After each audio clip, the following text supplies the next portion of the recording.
L'aloe vera est considérée depuis des millénaires comme une plante médicinale mythique. Déjà, les Aztèques l'utilisaient comme remède miracle contre beaucoup de maladies. Dans la médecine populaire, elle est connue pour ses propriétés désintoxicantes, purifiantes, dégraissantes et désacidifiantes. Aujourd'hui, on sait également qu'elle exerce une influence positive à la fois sur le taux de sucre et le taux de graisse dans le sang, par exemple le cholestérol. Mais il faut préciser qu'il existe différentes sortes d'aloe vera. La véritable aloe vera, l'aloe barbadensis, est un lys du désert et est cultivée dans les régions sèches, notamment en Amérique centrale et en Amérique du Sud.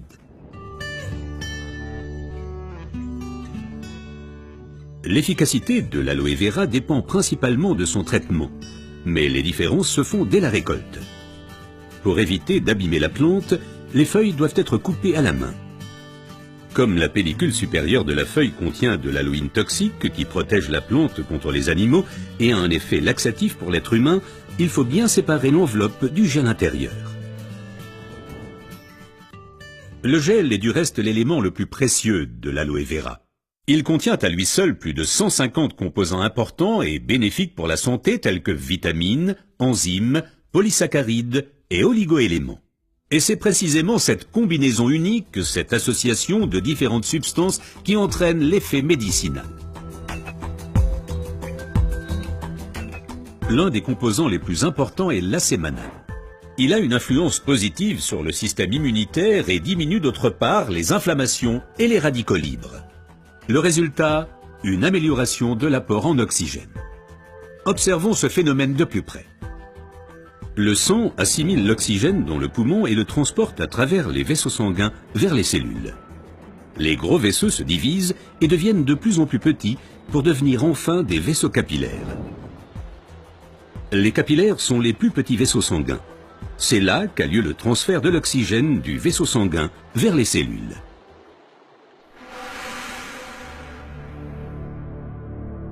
Une alimentation malsaine, la pollution de l'environnement, le stress et des exigences élevées affaiblissent notre système immunitaire. Les radicaux libres ont le jeu plus facile et ils peuvent entraîner des micro-inflammations dans l'organisme. Ces inflammations altèrent les vaisseaux et entraînent un épaississement des parois des capillaires. Ce gonflement rétrécit le vaisseau et les globules rouges circulent plus lentement à travers les capillaires, entraînant une baisse de l'alimentation en oxygène. Et c'est là que l'aloe vera intervient. Elle réduit le gonflement des parois des capillaires. Les globules rouges circulent plus rapidement et l'alimentation en oxygène est améliorée. Les toxines et les impuretés sont évacuées plus rapidement. De récentes études indiquent que d'autres substances naturelles peuvent encore améliorer l'effet de l'aloe vera. Parmi ces substances, il faut citer tout d'abord le silicium, mais aussi l'huile d'onagre et enfin les minéraux basiques. Observons tout d'abord le silicium d'un peu plus près. Le silicium est indispensable à l'organisme. C'est un élément structurant. Nous le connaissons surtout sous forme de sable de quartz que l'on trouve dans la pierre et le béton.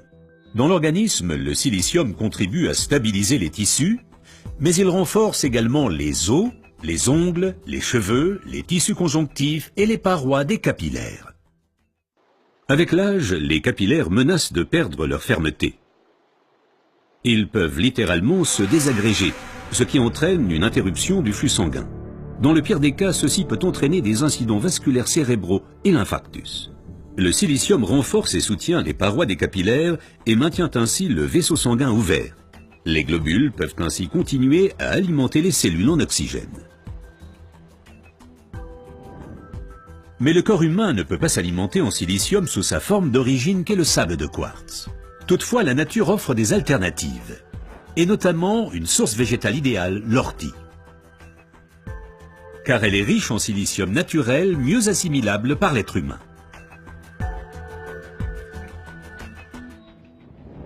Une oxygénation optimale ne dépend pas uniquement des capillaires, mais aussi et surtout de l'état du sang. Le sang ne peut bien circuler dans les vaisseaux capillaires que s'il est suffisamment fluide. Certaines substances peuvent améliorer la fluidité du sang, l'huile d'onagre avec ses acides gras insaturés et naturellement les minéraux basiques. Les acides gras insaturés sont des fluidifiants du sang. Ils empêchent les globules de s'agglutiner et donc un épaississement du sang.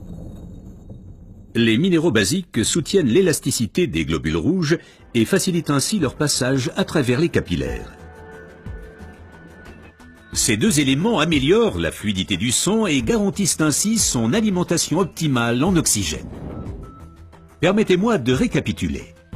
Une oxygénation satisfaisante de nos cellules est une condition importante de notre santé et permet également de prévenir les maladies graves.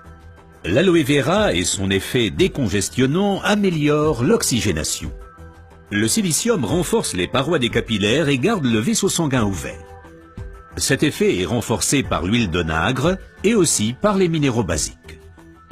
Ce que la médecine populaire savait depuis longtemps est maintenant confirmé par la recherche moderne.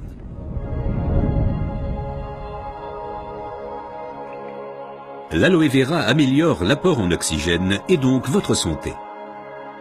Car l'oxygène signifie la vie. Faites confiance à l'aloe vera.